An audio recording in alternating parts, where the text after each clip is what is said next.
নমস্কার, আমি মানবেন্দ্র চক্রবর্তী, জাগরের সভাপতি। কিছুদিন থেকে দেখা যাচ্ছে যে আমাদের প্রতিপক্ষের কিনা গোলাম কিছু দালাল এজেন্ট হয়ে আপনারা কাছাড় কাগজ কলের যে আইনি যুদ্ধ লড়ছেন, সেই যুদ্ধ কিভাবে হেরে যাবেন সেই যুক্তিগুলো ফলাও করে প্রচার করছে। কোন সেকশনে কেন হেরে যাবেন, কোন সেকশন হলে কেস ডুবে যাবে, কারা কারা হারবে, এইগুলো সব প্রতিপক্ষের এফিডেভিট পড়ে পড়ে বিভ্রান্ত ছড়ানোর জন্য, মানুষের মনোবল ভেঙে দেওয়ার জন্য প্রচার চালিয়ে যাচ্ছে। আর তার একমাত্র উদ্দেশ্য হলো যে কোনো অবস্থায় প্রভিডেন্ট ফান্ডের কেসটা হারিয়ে দিয়ে প্রিন্সিপাল অ্যামাউন্টে নিয়ে আসা এবং মিলিজুলি সরকার যেরকম কাজ হয় সেভাবেই প্রতিপক্ষ বিপক্ষ এবং বাদী বিবাদী সমান বক্তব্য কোর্টের মধ্যে রেখে হয়তো কেসটাকে হারিয়ে দেবে, হারতে হারতে ডিভিশন বেঞ্চেও হারাবে, সুপ্রিম কোর্টেও হারাবে, তারপরে আপনাদের ওই 120 কোটি যে 120 কোটি নিয়ে এতদিন ওরা প্রচেষ্টা চালিয়ে যাচ্ছিল সেইটাতে নিয়ে আসার চক্রান্ত চলছে, যার জন্য আপনাদের আগে থেকেই মানসিকভাবে তৈরি করে দিচ্ছে যে আপনারা হেরে যাবেন, এই ক্লজে এই সেকশনে হেরে যাবেন। এই যে নোংরামি, এই নোংরামিটার পিছনের রহস্যটা একটাই হলো, যেভাবে ওরা প্রথম থেকে বলে এসেছিল আর কিছু পাওয়ার নেই, লিকুইডেশন হয়ে গেছে, 2/5/2019 পরে কিছুই পাবেন না, সব শেষ এইভাবে বলে বলে সবাইকে কোয়ার্টার থেকে ওরা বেরিয়ে যাওয়ার জন্য চাপ সৃষ্টি করেছিল ইনডাইরেক্টলি। এইসব নেগেটিভ কথা, একটা কথাই আছে না, dirty water can not stop the growth of A plant. Like this, negative activities cannot stop the growth of a dedicated and sincere efforts of the warrior. একটা নোংরা নর্দমার কিনারে গেলে আপনার সেই নর্দমার গন্ধটাই নাকে আসবে, এবং নর্দমার কীড়াগুলোকে যদি আপনি কিলবিল করতে দেখেন তাহলে আপনার ঘৃণা লাগবে। সেই ঘৃণ্যতম কাজ এরা করছে, এরা নর্দমার কীড়ার থেকে আরো অধম। যাই হোক, আজকে আমরা কিছু পজিটিভ ডিসকাশন করব, যে পজিটিভ ডিসকাশনের মধ্যে আপনাদের মনের মধ্যে যেসব বিরূপ প্রক্রিয়া চলে এসছে সেইটাকে আমরা বের করার চেষ্টা করব। একটু ধৈর্য ধরে শুনবেন। এরা প্রথম থেকেই বলছিল কিছু পাওয়ার নেই, সব শেষ হয়ে গেছে। 2 নম্বর, আমরা প্রথম থেকেই বলছিলাম যে আমরা কড়াই গন্ডায় সবকিছু আদায় করব, তার জন্যই আমরা একের পর এক চেষ্টা চালিয়ে যাচ্ছি। এবং আপনারা দেখবেন প্রথমেই দিল্লি উচ্চ আদালতের মাধ্যমে কোয়ার্টার ভ্যাকেট করার আদেশকে আমরা চ্যালেঞ্জ করেছিলাম এবং স্টে অর্ডার আনতে সক্ষম হয়েছিলাম। তার পিছনে যুক্তি কি ছিল? যুক্তি ছিল যে এইচপিসির এমপ্লয়ি কখনোই কোনো কোয়ার্টার জবরদখল করে নাই। অ্যাপয়েন্টমেন্ট পাওয়ার পর, কোয়ার্টার অ্যালটমেন্ট দেওয়ার পর কোয়ার্টারে এসেছে এবং বিগত 2017 থেকে স্যালারি বন্ধ করে রাখায় অনাহারে অর্ধাহারে বিনা চিকিৎসায় লোক না খেয়ে বিনা চিকিৎসায় মারা যাচ্ছে। তার মধ্যে যদি কোয়ার্টার ছেড়ে দেয়, যেটা জবরদখল করে কেউ আসেনি, তাহলে সেটা ভীষণ বড় অন্যায় হবে এবং খোলা আকাশের নিচে গিয়ে মানুষ কখনো বাঁচতে পারে না। আদালত সেটা মেনে নিয়েছিল। মানবিক দৃষ্টি থেকে কনস্টিটিউশনের হিউম্যান রাইটস গ্যারান্টেড যেগুলো আছে, খাদ্য, বস্ত্র, বাসস্থান, সেইটাকে ভ্যালিড ভেবেই সাংবিধানিক ন্যায় অনুসারে আমাদের কোয়ার্টারে থাকার আদেশ দিয়েছিলেন। আমরা তখন বলেছিলাম, তারা বারবার কোর্টকে বলেছিল যে এটা এনসিএলএটি আইবিসি কোড অনুযায়ী করা হয়েছে, কিন্তু সেইটা তো কোর্ট মানে নাই। আইবিসি কি সংবিধানের উপরে হতে পারে? আচ্ছা, এরা যুক্তি দেয় যে সবার চাকরি চলে গেছে 2/5/2019। ওয়ারেস আমরা যখন চ্যালেঞ্জ করেছিলাম এই এনসিএলটির অর্ডারটাকে, এনসিএলটি কি অর্ডার দিয়েছিলেন? The company has to remain a going concern, 1। 2 number, the government has to infuse fund from consolidate fund to ensure that the company remains a going concern, 2। 3 number, লিকুইডেটরকে আদেশ করা হয়েছিল to approach the government of India, union of India to get the fund release to ensure that the company remain a going concern, 4। Section 230 অনুযায়ী scheme দিতে হবে যাতে company remain age a going concern, 5। যদি কোনো scheme না আসে, সবকিছু fail হয়ে যায়, তারপরও কোম্পানিটাকে as a going concern liquidate করতে হবে along with workers and employees. তার মানে সবকিছু ফেল হলেও বিক্রি করার সময় গোয়িং কনসার্ন হিসাবে বিক্রি করতে হবে শ্রমিক কর্মচারীদের সঙ্গে নিয়ে। এখন কথা হলো, ওরা বলছে আইনে লেখা আছে, কোন ওয়েবসাইটে দিয়ে দেওয়া হয়েছে লিকুইডেশনের অর্ডার, এই সেই, চাকরি চলে গেছে। আপনাদের কাছে আমার কিছু প্রশ্ন। কাগজ কলে যারাই চাকরিতে এসেছিলেন এরা কিন্তু গভর্নমেন্ট অফ ইন্ডিয়া এন্টারপ্রাইজে এসেছিলেন, একটা ভারতীয় সংস্থাতে জয়েন করেছিলেন with appointment letter. Appointment letter না পেয়ে তো কেউ আসেন নাই। এখন সেখানে রুলস রেগুলেশন ছিল, সিডিএ ছিল, সার্টিফাইড স্ট্যান্ডিং অর্ডার ছিল, আর এফআরএসআর মানে fundamental rules and supplementary rules which is the mother rule of service condition. মানে সব সার্ভিস কন্ডিশনের মাদার রুল, যে রুল দিয়ে একটা গভর্নমেন্ট অর্গানাইজেশনে শ্রমিক কর্মচারীর সার্ভিসের কি কি কন্ডিশন থাকবে, কিভাবে অ্যাপয়েন্টমেন্ট হবে, কিভাবে প্রমোশন হবে, কিভাবে ডিসচার্জ হবে, কিভাবে টার্মিনেট হবে, কিভাবে অ্যাকশন, তার ডিসিপ্লিনারি প্রসিডিং হবে, সব লেখা আছে। তো সেইটার উপরে হয়। এখন ওরা বলছে যে আইপিসি নাকি সব আইনের ঊর্ধ্বে। তো সব আইনের ঊর্ধ্বে হলে তাহলে সংবিধানের ঊর্ধ্বেও যাওয়া উচিত ছিল, সেটা তো হয়নি। আচ্ছা আপনারা বলেন তো, আপনারা কেউ জানেন যে আপনার কি টার্মিনেশন হয়েছে, আপনার কি ডিসচার্জ হয়েছে, আপনার কি রিটায়ারমেন্ট হয়েছে, আপনাকে কি সাসপেন্ড করা হয়েছে, আপনাকে কি রিট্রেঞ্চ করা হয়েছে, কোন চিঠি পেয়েছেন?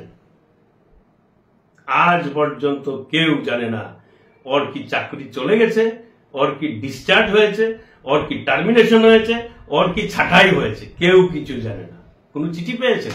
আপনার অ্যাপয়েন্টমেন্ট হলো সংবিধান মতো, রুলস মতো, আপনি জয়েন করলেন, আর আপনার চাকরি চলে গেল, ওরা বলছে ওয়েবসাইটে দেওয়া হয়েছে। আচ্ছা বলুন তো, ওয়েবসাইটে আর আইনের বইয়ে সবকিছু লেখা থাকলো, আর আপনাকে কেউ কোনো নোটিশ না দিয়ে আপনাকে চাকরি থেকে বের করে দিতে পারবে? আপনার উপর কোনো ইনকোয়ারি হলো না, আপনি চাকরি শেষ হয়ে গেল। তা আমরা তো জানি না, আমরা whether we are terminated, whether we are discharge, whether we are retrench, কিছুই আমরা জানি না। আর ওরা বলছে সবার চাকরি চলে গেছে, কিছু পাওয়ার নেই। এখন দেখুন, ওরা বিগিনিং থেকে একদম এই কাগজ করে জন্ম থেকে শুরু করে আজ অব্দি দালালি ছাড়া ওরা কিছুই করেনি। আগে দেখুন, এই যে অনেক আন্দোলন হয়েছে, স্ট্রাইক হয়েছে, 91-এ লাঠিচার্জ হয়েছে, অনেক অফিসারের সাসপেন্ড হয়েছে, চাকরি গেছে, আমাদের শ্রমিক নেতা কিশোর ভট্টাচার্যের চাকরি গেছে। ওদের ভূমিকা কি ছিল সবাই জানে। এবং এই যে বিগত কয়েক বছরের মধ্যে চাকরি জীবনে আমরা দেখেছি, ওরা পেরিভিশনের সময় অফিসার সুপারভাইজারদের কিছু করতে পারেনি, কারণ ওরা ক্লোজ এন্ডেড পে স্কেল মেনে নিয়েছিল।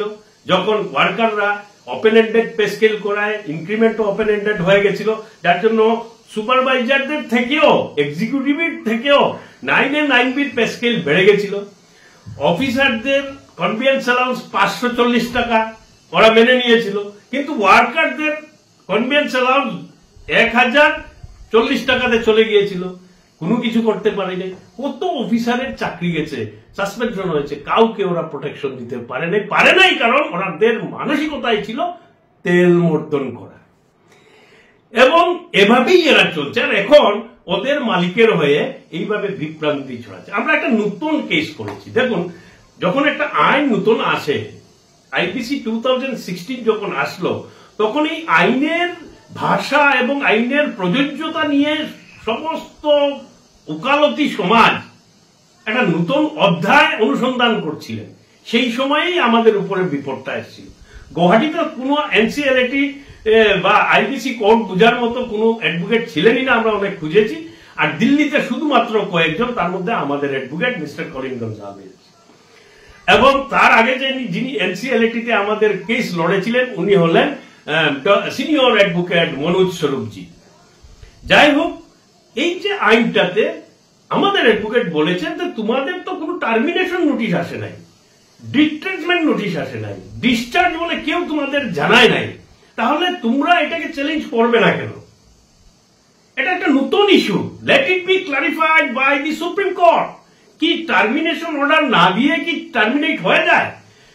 ওই ওয়েবসাইটে বা বইয়ের খাতায় কিছু লেখা থাকলো, আর সেটার প্রযোজ্যতা হলো না, এক্সিকিউশন হলো না, তাহলেও কি চাকরি চলে যাবে? This is the main point, যার উপরে আমরা ভিত্তি করে কিন্তু কোয়ার্টারের উপরেও স্টে অর্ডার পেয়েছি। এবং আমরা এখন যে নতুন কেসটা করেছি সেটার উদ্দেশ্যই হলো এটা ক্লারিফাই হোক যে কাগজ কলের যে লিকুইডেশন সেটা গোয়িং অন কনসার্নে হয়েছে কিনা না, এনসিএলএটির অর্ডার মতে হয়েছে কিনা না, কোন শ্রমিক কর্মচারীকে টার্মিনেশন নোটিশ ইন্ডিভিজুয়ালি না দিয়ে ওদেরকে টার্মিনেট বলা যায় কিনা না। This are the legal question that has to be clarified by the court. এখন নতুন করে একজন বেরিয়েছে যে জীবনে কোনোদিন সংগ্রাম করে নাই, সমস্ত জীবনটা ও মানে কর্তৃপক্ষের পদতলে তেল মাখিয়ে মাখিয়ে নিজের স্বার্থ সিদ্ধি করেছে। কে বলুন তো? সবার পরিচিত তৈলশ্রী। কাছাড় কাগজ কল, নগাঁও কাগজ কল, এই চ্যানেল সবাইকে টপকিয়ে দিয়ে এমন তেল মেরেছিল যে অকর্মবীর হিসাবে কোনো ধরনের ভূমিকাও নেই, কোনো ধরনের আবিষ্কারও নেই, কোনো ধরনের মানে বিশাল বড় কোনো সাফল্যতাও দেখাতে পারি নাই, তারপরেও কিন্তু তৈলশ্রী অ্যাওয়ার্ড পেয়ে গেল। অনেকেই তখন বলেছিল ও কি করে পেল, ও তো জীবনে শিফট ডিউটিও করেনি, শুধু জলের টার্বিডিটি আর পেজ দেখিয়ে দেখিয়ে তৈলশ্রী। সে কোনদিন আপনারা কি দেখেছেন যে কোনো আন্দোলনে খাড়া হতে? পর্দার আড়ালে থেকে অন্যদের কাঁধে গুলি রেখে সারা জীবন গুলি করেছে আর নিজে দালালি করেছে। সেই দালাল, সেই তৈলশ্রী এখন কোর্টকে নালায় নামিয়ে এনেছে। ও নিজে বলছে এইটা হবে না, এইটা হবে না। ও কোন বড় আদালতের জাজ আমরা তো বুঝতে পারলাম না। যাই হোক, আমরা বলছি কাগজ কলের যে ধরনের পরিস্থিতিতে আমরা এই কেসটা দাঁড় করিয়েছি তার একটা মীমাংসা আলটিমেটলি সুপ্রিম কোর্ট থেকে হবে।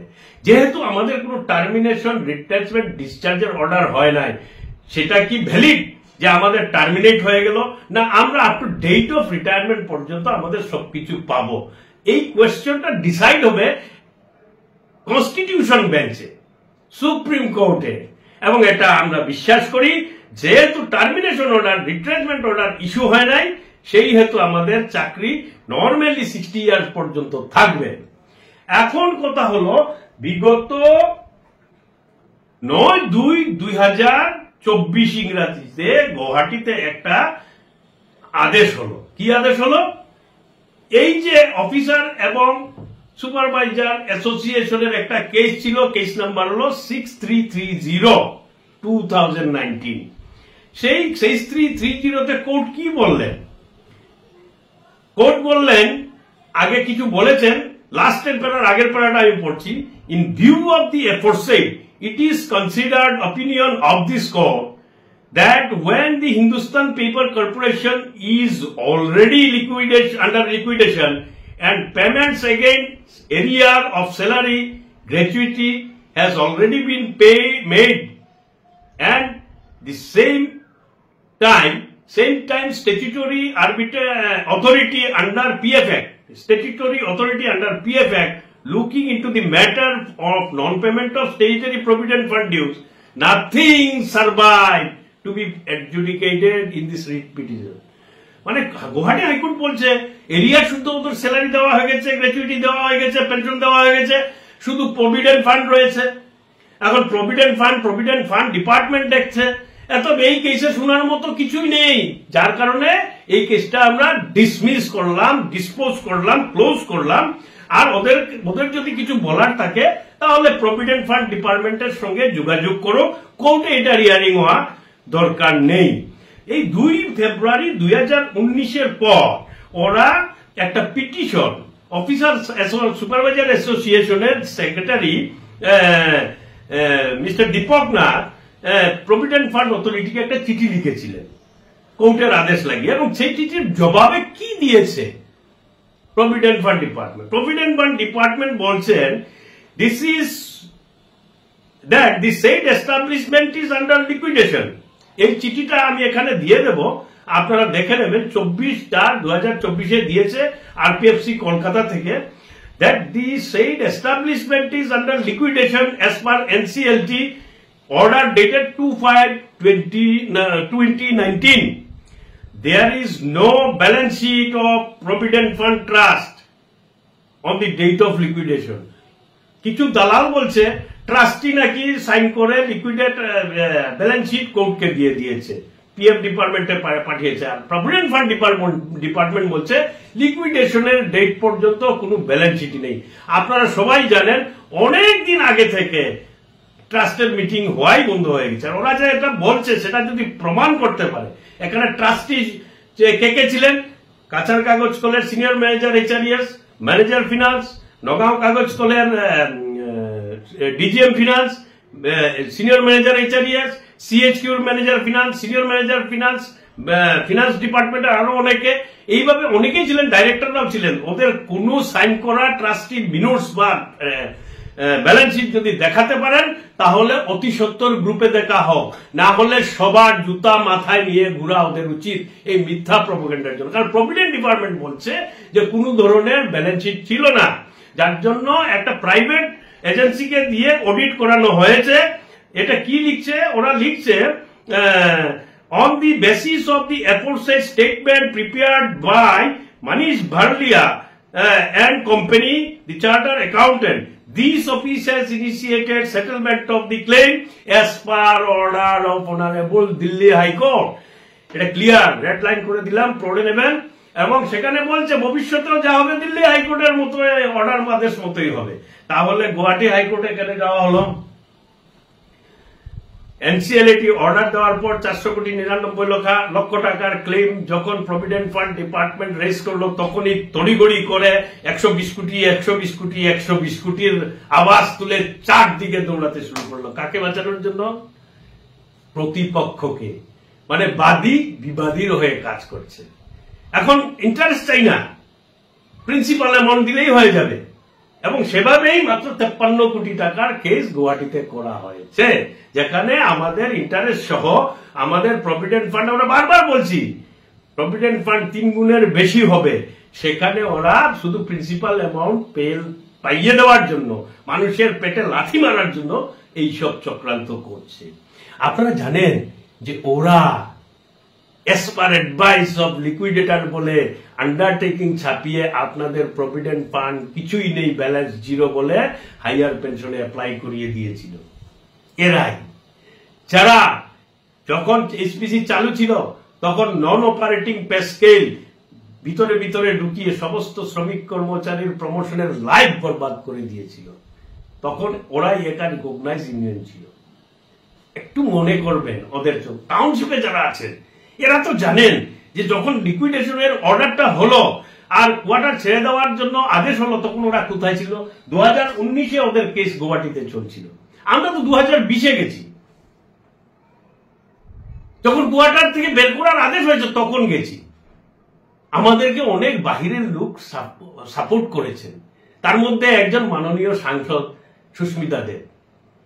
উনি যদি আমাদেরকে প্রথম হাইকোর্টের খরচা না দিতেন তাহলে আমরা কেসই করতে পারি, সবাই জানে এই ঘটনাটা। এবং তার আগে দৃষ্টি ফাউন্ডেশন, একটা এনজিও, ওরা আমাদেরকে সাহায্য করেছে। আমাদের হাতে তখন কোনো টাকাই ছিল না।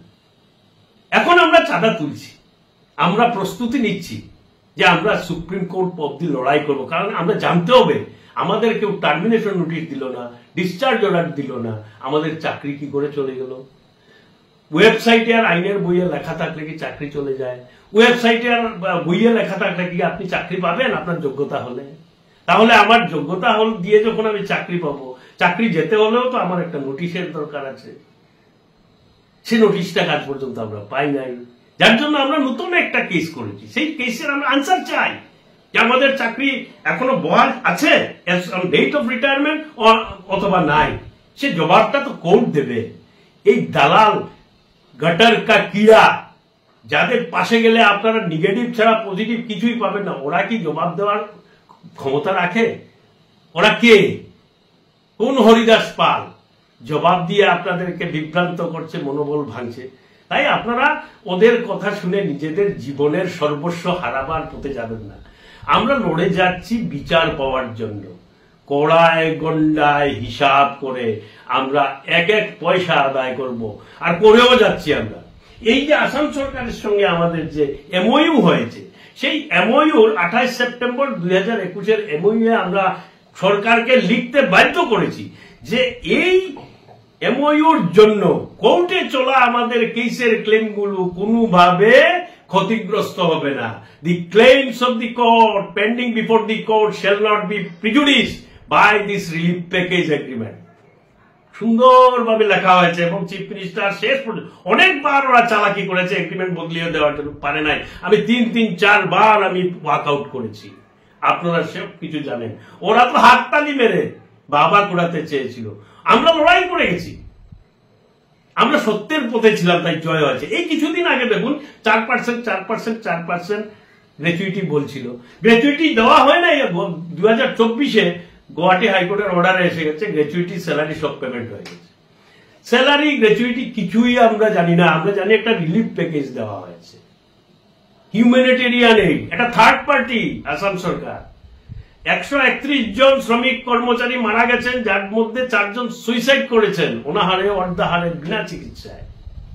এর দায়ভার কার? এর দায়ভার হলো কেন্দ্রীয় সরকারের, কারণ এই ইন্ডাস্ট্রিটা ছিল ভারত সরকারের, যার 100% মালিক ভারত সরকার। এখন আপনার পাড়ায় কেউ একজন মানুষ এসে কাউকে মার্ডার করে দিল, পাড়ার লোকেরা সবাই মিলে ওর পরিবারকে একটা রিলিফ অ্যাডজাস্টমেন্ট দিয়ে বা হেল্প করে দিল, যে এত টাকা আপনাদের দিলে আপনারা চলুন। তার মানে কি যে মার্ডার করছে তার শাস্তি মুকুব হয়ে গেল? এবার দেখুন কিভাবে দালালি করছে এরা। এটা কোর্টের আদেশ যখন আসলো যে সবকিছু দেওয়া হয়ে গেছে, সমস্ত এক্সিকিউটিভরা ওদেরকে বলেছিলেন তোমরা অ্যাপিল করো, তোমরা অ্যাপিল করো, অ্যাপিল করে নাই। তারপরে একটা কি রিস্টোরেশন কেস করলো দেখানোর জন্য, সেটাও উইথড্র করে নিল। আর তারপর যখন 400 কোটির অর্ডার হলো তখন গিয়ে একটা কেস ঢুকে দিয়েছে, এটা কমিয়ে 153 কোটিতে নিয়ে আসার জন্য, যেখানে নগাঁও কাগজ কলেরও শ্রমিক কর্মচারীর কোনো ক্লেম নেই। এরা এই যে তৈলশ্রী, এই তৈলশ্রীর ইশারায় চলছে, আর উপরে একজন আছে ওদের মালিক। এখন মালিকের দালালি যারা করবে ওরা নিজের স্বার্থ আদায় করার জন্য করবে, আর এই রকমের বিভ্রান্তি দুর্গন্ধ गटर का कीड़ा जैसा करता है वैसा ये लोग कर रहे हैं, सबको डुबा के मारने के लिए। এখন আপনাদেরকে বলছি আপনারা সজাগ থাকুন। এই যে আমরা প্রশ্নটা তুলেছি যে আমাদের কোনো ধরনের টার্মিনেশন অর্ডার দেওয়া হয় নাই, আমাদের কোনো ধরনের ডিসচার্জ অর্ডার দেওয়া হয় নাই, আমাদের কোনো ধরনের রিলিজ অর্ডার দেওয়া হয় নাই, আমাদের চাকরিটা কিভাবে গেল? সেই নতুন কেসটা আমরা এভাবেই করেছি, যার জন্য আমরা দাবি করেছি আমাদের সমস্ত claim as on date of actual retirement হতে হবে, এবং সেটা আমরা জানি লড়াই চালিয়ে যেতে যদি আমরা পারি তাহলে তার একটা সঠিক উত্তর আসতেই হবে। কি করে সরকার বা ভারতবর্ষের কোর্ট বলবে যে টার্মিনেশন নোটিশ ছাড়া বইয়ে লেখা আছে এর জন্য তোমার চাকরি চলে গেছে, যেখানে এনসিএলটি বলেছে যে লিকুইডেশন হলেও age a going concern liquidation হতে হবে অ্যালং উইথ ওয়ার্কার্স এমপ্লয়ি। সেখানে আমার চাকরি কিভাবে গেল? কেন আমরা একজন ডেট অফ রিটায়ারমেন্ট টাকা পাবো না? This are the simple logic. এই সাধারণ বক্তব্য আমরা আইনের মাধ্যমে একজন বিশিষ্ট আইনজীবীর মাধ্যমে আমরা আদালতের সামনে রেখেছি এবং আমরা বিশ্বাসী। এই যে সিম্পল লজিক, সেটার জবাব কোর্ট কিন্তু আমাদের পক্ষেই দিতে হবে। না দিলে আমরা অ্যাপিল করব, না দিলে আমরা অ্যাপিল করব, করতে করতে আমরা সুপ্রিম কোর্টের কনস্টিটিউশন বেঞ্চ পর্যন্ত যাব, এবং তার জন্যই আমরা লড়াইয়ের প্রস্তুতি নিচ্ছি। সাথীগণ, আপনারা জানেন যে লড়াই এত সোজা নয়, আর আপনি যখন লড়াইয়ের নামবেন, যখন স্রোতের বিরুদ্ধে দাঁড়াবেন, তখন বিপরীত পক্ষ বিভিন্ন চক্রান্ত করে এদের এজেন্ট লাগিয়ে আপনাকে হেনস্থা করার অনেক চেষ্টা চালিয়ে যাবে। সেটা প্রতিহত করে আপনাকে এগিয়ে না যেতে পারলে আপনার সেই লড়াইয়েই যাওয়া উচিত নয়। আর যদি যেতে পারেন, সাহস রাখেন, বিশ্বাস রাখেন, আত্মবিশ্বাস নিয়ে, অনেস্টি, সিনসিয়ারিটি, ডেডিকেশন নিয়ে যদি আপনি লড়াইয়ে নেমে যান, জয় আপনার নিশ্চিত। এই যে প্রস্তুতি আমরা নিয়েছি সেটা একদিনের নয়। ওরা বলছে কোন কেস হেরে গেছে, কোন কেস, আমরা 8টা-9টা কেস করেছি, সেটা আমরা অনেকবার বলেছি। আমরা কাউকে খালি মাঠে দৌড়াতে দেইনি। এনসিএলটি বলেছে সরকার পয়সা ইনফিউজ করতে হবে সরকার, করে নাই, আমরা প্রতিবাদ করেছি। হ্যাঁ, তখন কোর্ট বলেছে এটা ইম্যাচিওর কেস, আমরা উঠে নিয়েছি। কিন্তু এইগুলো নিয়ে আমাদের কোনো গ্লানি নেই, আমরা চেষ্টা করেছি, করে যাচ্ছি এবং এখনো করছি, আমরা জিতে যাচ্ছি। এদের মতো কেস হেরে হেরে হেরে করে উড্র করে আমরা যাইনি কোনো কেস। আর আমরা যে কৌশল নিয়ে আমরা করেছি সেটাতে আমরা সাকসেস, তাই জন্য আমরা ডিসক্লোজ করব না, তাই জন্য আমরা এখন দিল্লি হাইকোর্টে আছি। আর ওরা গৌহাটি হাইকোর্ট ছাড়া বাইরে যেতে পারে নাই। তাই বন্ধুগণ, গটার কা কিড়া, তৈলশ্রী আর মালিক পক্ষের কিনা দালাল, এদের কথায় আপনারা বিভ্রান্ত হবেন না। এরা সব সময় নেগেটিভ কথা বলবে। এদের পাশে যখনই যাবেন আপনি দুর্গন্ধ, নিরাশা এগুলোই পাবেন। পজিটিভ থাকুন, পজিটিভ থাকলে পজিটিভ রেজাল্ট আসবে। নেগেটিভ কথা আপনারা মেনে নেবেন না। আপনি নিজে বিবেচনা করুন না। আপনার চাকরি চলে গেছে, আপনি জানেন আপনার কাছে কোনো অর্ডার এসছে? যদি না এসে থাকে ছেড়ে দিন লড়াই, যদি না এসে থাকে তাহলে লড়াইয়ে টিকে থাকুন, জবাব পাবেন। আমরা বিশ্বাস করি we shall win over this case for the law and for the justice. তাই সবাইকে অনুরোধ করছি, এই নরকের কীটদের দুর্গন্ধযুক্ত কোন ধরনের বিভ্রান্তিতে আপনারা নিজেদের মন খারাপ করবেন না, মনোবল ভাঙবেন না। আইন শুধু বইয়ের জন্য নয়, প্র্যাকটিক্যালিটিতে আসতে হয়। বইয়ে অনেক কিছু লেখা থাকবে, তার যুক্তিযুক্ততা হবে তার প্র্যাকটিক্যালিটি, এক্সিকিউশনের উপরে। এক্সিকিউশন ঠিক মতো হলো কিনা না সেটাই বিচার্য। যেহেতু আমাদের কেসে সেই ধরনের কোনো এক্সিকিউশন হয় নাই, উই আর নাও প্রোটেক্টেড। তাই সবাই এক হয়ে ঐক্যবদ্ধভাবে এই লড়াইয়ে যোগ দিন। আপনার নিজের এবং পরিবারের অধিকারকে সুরক্ষিত করার জন্য এগিয়ে আসুন। দালালদের কথায় কান দিয়ে নিজের প্রাপ্য অধিকার, নিজের ছেলে মেয়ের ভবিষ্যৎ ধ্বংস করবেন না। আপনারা জানেন ওরা কোনো কিছু, একজন ব্রজেন ডেকা আমার কাছে কমপ্লেন এসেছিল, ব্রজেন ডেকার সারা জীবনের আর্নলিভ, সিনিয়র ম্যানেজার রিকভারি, কাঁচার পেপার মিলেছিলেন, সারা জীবনের আর্নলিভ পর্যন্ত পেল না। এই দালালরা কোনো কিছু করে নাই, এই আর্নলিভ লিকুইডেটর ইনক্লুড করে নাই এবং আসাম সরকারকে দেয় নাই, যার জন্য রিলিফ প্যাকেজেও আর্নলিভ ইনক্লুড হয় নাই। কি নেতৃত্ব দিয়েছে দালালরা? কাকে বাঁচাচ্ছে ওরা? 2,91,00,000 টাকা গ্র্যাচুইটি ওরা মেরে দিতে চেয়েছিল। বিহুতে দেওয়া হবে, বিহুতে কত বিহু কত কিছু চলে গেল। আর কিছু আমরা কিছু লিখলেই ওটাকে নকল করে আবার লিখে গেলে। এগুলো তো আপনারা দেখে একদম অভ্যস্ত হয়ে গেছে। শুধু অপপ্রচার, মিথ্যা অপপ্রচার, কুৎসা রটানো ছাড়া এর আর করার কিছু নেই।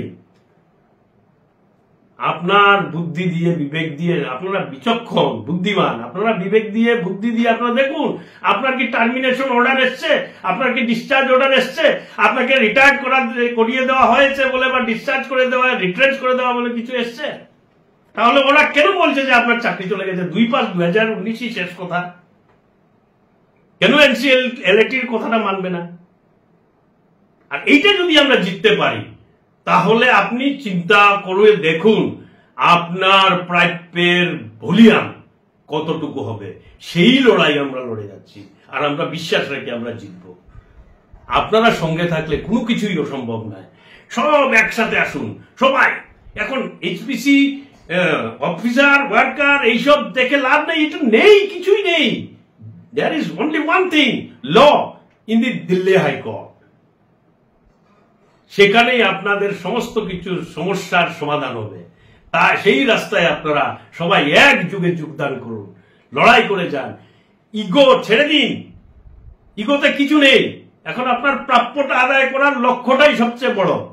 সেখানে সবাই আমরা এক নৌকায় আছি, সেটা চিন্তা করে সবাই ঐক্যবদ্ধ হয়ে এই লড়াইয়ে যোগ দিন।